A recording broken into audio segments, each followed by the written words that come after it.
कुमार भारती पाठ्यपुस्तकातील धडा क्रमांक 4 अभ्यासणार आहोत। या धड्याचे शीर्षक आहे उत्तम लक्षण आणि उत्तम लक्षण या पाठाचा हा सेशन क्रमांक पहिला आहे। हा जो पाठ आहे तो संत रामदास स्वामी यांच्या श्रीमद दासबोध ग्रंथातील समासातील काही ओळी आपल्याला या उत्तम लक्षण या पाठामध्ये दिलेला आहे। उत्तम लक्षण याचा अर्थ असतो उत्तम म्हणजे आदर्श या किंवा मग गुणसंपन्न आणि लक्षण म्हणजे गुणवैशिष्ट्य गुण विशेषता। तर असे गुणसंपन्न गुणवैशिष्ट्य असलेल्या व्यक्ती की चांगल्या व्यक्तींमध्ये आदर्श व्यक्तींमध्ये कोणते गुण असले पाहिजे याचे विवेचन संत रामदास यांनी या उत्तम लक्षणामध्ये केलं आहे। उत्तम लक्षणांच्या ओळी अभ्यासण्यापूर्वी आपण या उत्तम लक्षण या पाठातील या ओव्यांचा अभ्यास करण्याआधी आपण या पाठाच्या लेखकाबद्दल संक्षिप्त माहिती जाणून घेऊया।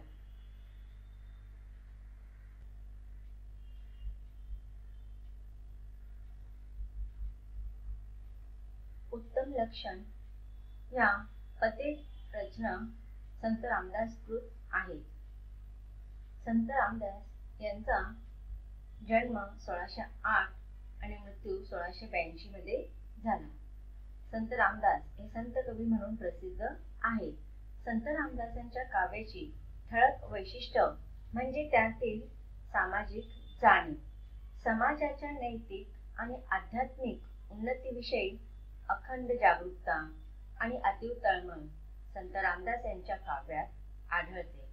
आध्यात्मिक विचारांचे प्रतिपादन करणारी टीका ग्रंथ, स्फुट प्रकरणे, आख्यान काव्य, करुणाष्टके, उपदेशपर रचना, अभंग, पदे, भूपाळ्या, आरत्या, स्तोत्र असे विविध प्रकारचे वाङ्मय त्यांनी निर्माण केले। दासबोध ही त्यांची संपूर्ण स्वतंत्र कृती असून त्यातून त्यांचा व्यासंग, चिंतन, समाजाचे व जनरीतीचे त्यांनी केलेले सूक्ष्म अवलोकन प्रत्ययाला येते। मनाचे श्लोक हे त्यांचे अत्यंत लोकप्रिय आणि सर्वतोमुखी असणारे काव्य आहे। तसं पाहायला गेलं तर संत रामदास यांनी अनेक कृतींची निर्मिती केलेली आहे। त्यापैकी श्रीमद दासबोध हा जो ग्रंथ त्यांनी लिहिलेला आहे त्या ग्रंथाचा अभ्यास करताना त्यांची व्यासंग, चिंतन आणि समाजाच्या आणि जनरीतीचे केलेले सूक्ष्म अवलोकन आपल्याला ह्या श्रीमद दासबोध या ग्रंथामध्ये पाहायला मिळतं। मनाचे श्लोक हे अत्यंत लोकप्रिय आहे म्हणून बघा प्रत्येक शाळेमध्ये मनाचे श्लोक मुलांना पाठांतर करायला सांगतात। का बरं सांगतात? कारण की मनाचे श्लोक मध्ये मनात असलेले विविध वासनांचं निराकरण करण्याचं सामर्थ्य आहे। संत रामदास यांनी या रचनेमध्ये आदर्श व्यक्तीची लक्षणे सांगितलेली आहेत। आदर्शत्वाची संकल्पना स्पष्ट करताना त्यांनी काय करावे आणि काय करू नये याबाबत मार्गदर्शन केलेले आहे। सत्याचा मार्ग स्वीकारावा, विवेकाने वागावे, कीर्ती वाढवावी असा संदेश या रचनेतून संत रामदास आपल्याला देतात। श्री दासबोध ग्रंथातील जे विविध समास आहे त्यापैकी एक समासामध्ये उत्तम लक्षण हा एक समास दिलेला आहे आणि त्यामध्ये मनुष्याने काय करावे काय करू नये याबद्दल त्यांनी विवेचन केलेलं आहे। या पद्य रचनेमध्ये माणसाच्या सर्वांगीण व्यक्तिमत्वाचा समृद्ध कशी करता येईल याची विवेचना त्यांनी केलेले आहे। चला तर आपण या ओव्यांना सुरुवात करूया। श्रोती व्हावे सावधान, आता सांगतो उत्तम गुण, जेणे करिता बाणे खून सर्वज्ञपणाची। आता बघा इथे रामदास स्वामी यांनी श्रोत्यांना सावधान व्हायला सांगितलेले आहे. श्रोती म्हणजे कोण? बघा, वक्ता आणि श्रोती. वक्ता म्हणजे जो बोलत असतो तो, आणि श्रोती म्हणजे जे ऐकत असतात ते. आता बघा, मी काय करते, बोलते, मी शिकवते तुम्हाला, म्हणजे इथे मी कोण आहे? वक्ता आहे, आणि तुम्ही काय करताय? ऐकताय, ज्ञान ग्रहण करतायत. म्हणजे तुम्ही कोण आहात? श्रोती आहात. तर जे दोन लोक असतात, एक बोलणारा असतो आणि एक ऐकणारा असतो. म्हणजे ऐकणारे लोक असतात त्यांना आपण श्रोती म्हणतो. तर मग इथे आपल्याला श्रोती व्हावे सावधान, आता सांगतो उत्तम गुण, जेणे करिता बाणेकून सर्वज्ञपणाची. आता उत्तम पुरुषांची, आदर्श व्यक्तीची लक्षणे सांगताना संत रामदास काय म्हणत आहेत? संत रामदास उत्तम पुरुषांची, आदर्श व्यक्तीची लक्षणे सांगताना श्रोत्यांना उद्देशून म्हणत आहेत की, श्रोते हो, आता मी तुम्हाला सांगतो. काय सांगत आहेत? तर उत्तम गुणवान व्यक्तींची लक्षणे सांगत आहोत, जेणे करिता बाणेकून सर्वज्ञपणाची. सर्वज्ञपणाचा अर्थ काय असतो? सर्व जाणणारा. बाणे म्हणजे ओळखणे, खूण म्हणजे अंगीकारणे, बाणे म्हणजे अंगीकारणे. तर आता श्रोत्यांना सावधान करताना संत रामदास म्हणत आहेत की, श्रोते, तुम्हाला मी आता उत्तम गुणवान व्यक्तींची लक्षणे सांगत आहे, त्यामुळे तुम्ही सावध होऊन ती ऐकावी. ही लक्षणे ऐकून जेणेकरिता बाणेकून सर्वज्ञपणाची. तर तुम्ही ही सर्व गोष्टी, जे मी तुम्हाला सर्वज्ञपणाची गोष्ट सांगणार आहोत, तर ही सर्व गोष्ट तुम्ही काय करायची आहेत? ती जाणून घ्यायची आहे, जेणेकरिता बाणेकून, आणि ती खूण तुम्ही ते अंगीकारायचे आहे, आत्मसात करायची आहे. वाट पुसल्याविन जाऊ नये, फळ ओळखल्याविन खाऊ नये, पडलेली वस्तू घेऊ नये एका एकी. इथे बघा काय सांगत आहे की, वाट पुसल्याविन जाऊ नये. पुसल्याविन म्हणजेच काय? विचारल्याशिवाय. जर वाट म्हणजे रस्ता, जर आपल्याला कुठे जायचं आहे तर त्या दिशेने जाण्या अगोदर तो मार्ग, तो रस्ता, ती वाट आपल्याला जर माहित नसेल तर आपण विचारून घ्यावे. कारण की माहिती नाही की पुढच्या वाटेमध्ये, पुढच्या रस्त्यामध्ये, मार्गामध्ये काय अडथळे आहेत, काय संकटे आहेत, हे आपल्याला माहिती नसतात. त्यामुळे येणाऱ्या संकटांपासून जर आपल्याला वाचायचं असेल किंवा त्या संकटांबद्दल माहिती जाणून घ्यायचं असेल, तर आपल्याला ज्या दिशेला जायचं आहे त्या दिशेतील सगळ्या रस्त्यांचा, मार्गांचा परिचय आपल्याला असला पाहिजे, जेणेकरून त्या मार्गामध्ये असलेले अडथळे, अडचणी हे आपल्याला ओळखता येतील. म्हणून संत रामदास काय सांगत आहेत श्रोत्यांना की, वाट पुसल्याविन जाऊ नये. कुठेही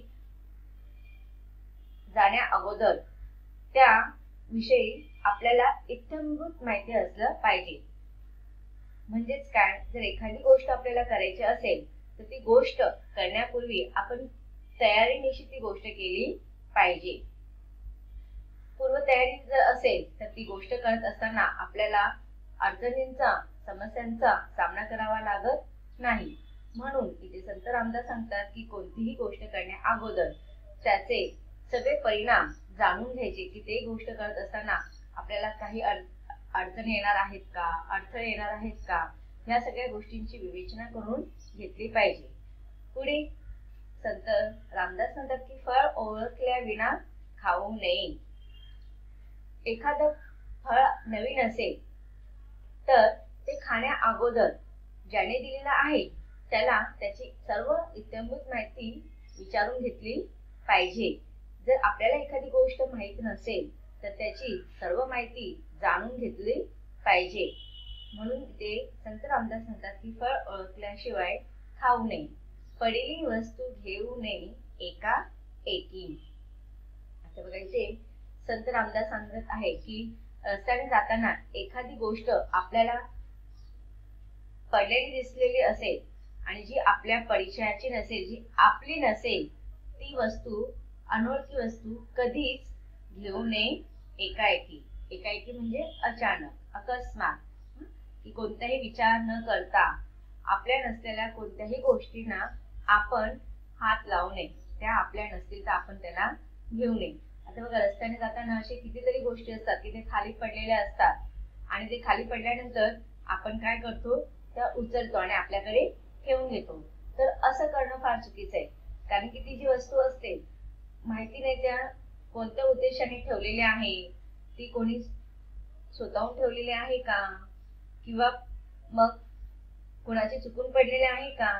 जर कोणी स्वतःहून तिथे ठेवलेले असेल तर त्या पाठीमागचा उद्देश वाईट असणार आहे, की कोणीतरी यावं, ती वस्तू उचलावी आणि त्याच्यातून त्याचं अहित व्हावं, हा त्या पाठीमागचा उद्देश असू शकतो.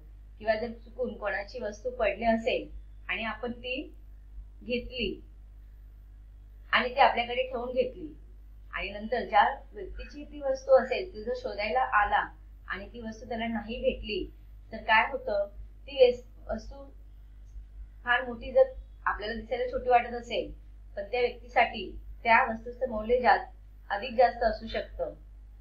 त्याने कष्टाने कमावलेली ती वस्तू असेल, मग ती काहीही असू दे, पैशाच्या स्वरूपात असू दे किंवा दागदागिने किंवा कोणत्याही अन्य स्वरूपात असू दे, ती ज्या व्यक्तीची ती वस्तू पडलेली असेल आणि ती आपण जाणून बुजून ती घेतली तर त्या वस्तू गमावणाऱ्या व्यक्तीचे, बघा एखादी वस्तू जर आपली हरवली आणि आपल्याला सापडली नाही तर आपण काय करतो, वाईट गोष्टी बोलतो की चला माझी वस्तू ज्याला सापडली असेल त्याचं असं व्हावं, भलं व्हावू नये, काय वाईट व्हावं. मग ज्या व्यक्तीची ती वस्तू पडलेली असेल त्यांनी त्या पाठीमागचे तिचे श्रम असतात, कष्ट असतात आणि त्या जेव्हा ती हरवते तेव्हा त्या व्यक्तीने अपशब्द वापरलेले असतात किंवा शाप वगैरे दिलेले असतात आणि जेव्हा ती वस्तू आपण घेतो ती वस्तू पाठीमागे त्या व्यक्तीची भावना आपल्याला ते लागू शकतं. म्हणून अशी कोणतीही वस्तू जी रस्त्यात पडलेली असेल, कुठेही पडलेली असेल, जी आपली नसेल ती कधीच वस्तू घेऊ नये एकाएकी. पुढे कवी म्हणतात, जनी आर्जव तोडू नये, पाप द्रव्ये जोडू नये, पुण्य मार्ग सोडू नये कदा काळी. जनी, जनी म्हणजेच कोण, लोक. आर्जव तोडू नये, आर्जव म्हणजे विनंती, प्रार्थना. तोडू नये म्हणजे त्याचा विरोध करू नये. बघा आता आपण जेव्हा आपलं मित्रमैत्रिणींबरोबर, शेजाऱ्यां पाजाऱ्यांबरोबर, घरातील व्यक्तींबरोबर राहत असतो तर प्रत्येकाकडून काही ना काही चुका होत असतात किंवा काय होत असतात.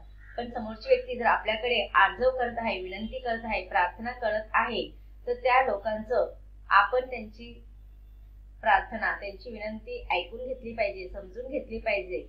त्यांच्या मनातील त्या भावना चांगल्या असतील तर आपण नक्कीच त्या विनंतीचा विरोध न करता त्याचा स्वीकार केला पाहिजे.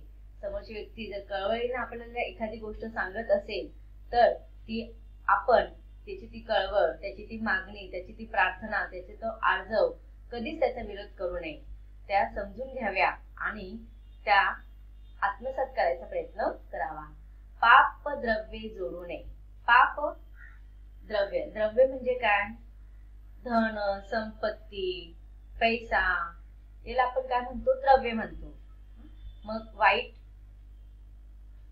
मार्गाने कोणतेही धन, संपत्ती, पैसा, अडका आपण कधी जमवू नये. जोडू नये म्हणजे जमवू नये. आता बघा काही लोक पैसा कमवण्यासाठी, संपत्ती कमवण्यासाठी काय करतात, वाईट मार्गाचा अवलंब करतात. मग अशा रीतीने वाईट मार्गाने कमवलेली जी काही धनसंपत्ती असते, जो काही पैसा असतो तो कधीच टिकत नाही. म्हणून आपण वाईट मार्गाने कोणतेही कमाई किंवा पैसे अडकळ कमवता कामा नये. जसं की तुम्हाला ते एकलव्याची वाल्मिकीची गोष्ट माहिती असेल. वाल्मिकी काय करायचा की त्याच्या घरातील लोकांचं, कुटुंबाचं पालन पोषण करण्यासाठी तो दरोडे करायचा, चोऱ्या करायचा, लोकांना मारायचा की नाही. म्हणजे तो काय करायचा, चुकीचा मार्ग अवलंब करून कुटुंबाचं पालन पोषण करायचं. आणि त्यातून काय त्याला प्राप्त झालं का, नाही. कुटुंबातील लोकांनी त्याला साथ दिली का, नाही. पण जेव्हा त्याला त्याची चुकी कळाली तेव्हा त्या चुकीचं त्याने प्रायश्चित केलं. मग आपण सुद्धा चोरी लबाडी, कोणाची फसवणूक करून कोणत्याही प्रकारची संपत्ती आपण जमवायची नाही. पुण्य मार्ग सोडू नये कदाकाळी. पुण्य मार्ग म्हणजे सत्याचा मार्ग, चांगला मार्ग. कधी वाईट मार्गावरती नाही गेलं पाहिजे. कोणतीही गोष्ट आत्मसात करण्यासाठी कोणत्याही वाईट मार्गाचा अवलंब करायचा नाही. आता बघा, तुम्ही विद्यार्थी दशेमध्ये शिकत आहात, इयत्ता 10वी मध्ये आहात, तुम्ही वर्षभर प्रयत्न करता, अभ्यासासाठी दिवस रात्र मेहनत करता की तुम्हाला ह्या बोर्डाच्या परीक्षेमध्ये चांगले अंक मिळावे, चांगले गुण मिळावे, जेणेकरून तुमचं उद्याचं भविष्य व्यवस्थित व्हावं, चांगलं व्हावं, पुढे तुमच्या भविष्यकाळ अत्यंत चांगला व्हावा. तर आतापासून तुम्ही काय करतात, चांगला अभ्यास करायचा प्रयत्न करतात आणि अभ्यास करत असताना मनापासून तो करतात. आणि अशा रीतीने जेव्हा तुम्ही वर्षभर अभ्यास करतात, दिवस रात्र मेहनत करतात आणि परीक्षेमध्ये जेव्हा तुम्हाला चांगले मार्क मिळतात, तेव्हा ते जे फळ आहे किंवा ते जे गुण आहेत, त्या गुणामध्ये तुम्ही समाधानी असतात. कारण की तुम्हाला माहिती, मी एवढे प्रयत्न केलेले आहेत तर मला एवढे मार्क नक्की मिळणार. पण काही मुलं काय करतात, वर्षभर अभ्यास करत नाही. त्यांना माहिती की चला परीक्षेमध्ये कॉपी केली तरी होऊन जातं, चांगले मार्क मिळतात. मग बऱ्याचशा विद्यार्थ्यांना चुकीच्या मार्गाने परीक्षेमध्ये मार्क मिळवण्याचे मार्ग अवलंब करतात. म्हणजे ते काय करतात, चुकीच्या मार्गाने जातात. पण त्यामुळे काय होतं, त्यांना ती वाईट सवय लागते आणि ह्या वाईट सवयीमुळे त्यांना कितीही मार्क मिळाले तरी त्याचं समाधान मिळत नाही. आता चुकीच्या मार्गाने कॉपी वगैरे करून एखाद्या विद्यार्थ्याला 90% मिळाले, पण वर्षभर मेहनत करून स्वतःच्या मेहनतीने पुण्य मार्गाने चांगल्या मार्गावर जाऊन त्याने जर 75% जरी मिळवले तरी त्याला जे आनंद असतो, त्याला जे समाधान असतं, ते चुकीच्या मार्गाने मार्क मिळवणाऱ्या विद्यार्थ्याला नसतं. म्हणून कोणत्याही वेळी, कदाकाळी म्हणजे कोणत्याही वेळी, कोणत्याही प्रसंगामध्ये आपण चांगला मार्ग सोडला नाही पाहिजे. आता बघा, कधी कधी घरामध्ये किंवा आपल्या मनामध्ये एखाद्या व्यक्तीच्या विषयी राग द्वेष असतो की नाही, आणि मग आपल्याला कधी वेळ मिळाली तर आपण काय करतो, आपल्या मनातील सगळ्या द्वेष राग मत्सर त्याच्यावरती व्यक्त करून टाकतो. पण कोणत्याही प्रसंगामध्ये आपल्यावरती कोणतीही वेळ येऊन दे, कोणतीही वाईट काळ येऊन दे, पण आपण कधीच आपला सत्याचा मार्ग, चांगला मार्ग कधीच सोडायचा नसतो. विद्यार्थी मित्रांनो, आता या ओळींमध्ये आलेल्या कठीण शब्दांचा अर्थ पाहून घेऊया. पाहूया कठीण शब्दांचा अर्थ. शब्दार्थ: उत्तम, आदर्श, गुणसंपन्न, लक्षण, गुण, वैशिष्ट्य. श्रोते ऐकणाऱ्या लोकांनो, सावधान, सावध होणे, सजग होणे. उत्तम, उत्कृष्ट, जेणे, जाणे. बाणे, बाणणे, अंगीकारणे, सवय लावणे. सर्वज्ञ, सारे जाणणारा, पुसल्याविन विचारल्याशिवाय, एकाएकी, एकदम, पटकन. जनी, लोकांचे, आर्जव, विनंती. पापद्रव्य, पापाने किंवा कपटाने मिळवलेली संपत्ती. जोडू नये, साठवू नये. पापद्रव्य, पापाने कपटाने मिळवलेली संपत्ती. जोडू नये, साठवू नये. पुण्यमार्ग, चांगला रस्ता, सद्वर्तन. कदाकाळी, कोणत्याही वेळी. तोंडाळ, वाटेल ते बोलणारा भांडकुदळ. तर विद्यार्थी मित्रांनो, अशा रीतीने आपण संत रामदास यांनी उत्तम लक्षण, आदर्श लक्षणं कोणती याचं वर्णन या पद्यामधून केलं आहे. अजून आपल्याला आदर्श व्यक्तीची लक्षणे पाहायची आहेत, परंतु आपण पाठाच्या पुढील भागामध्ये त्याचा अभ्यास करूया. धन्यवाद.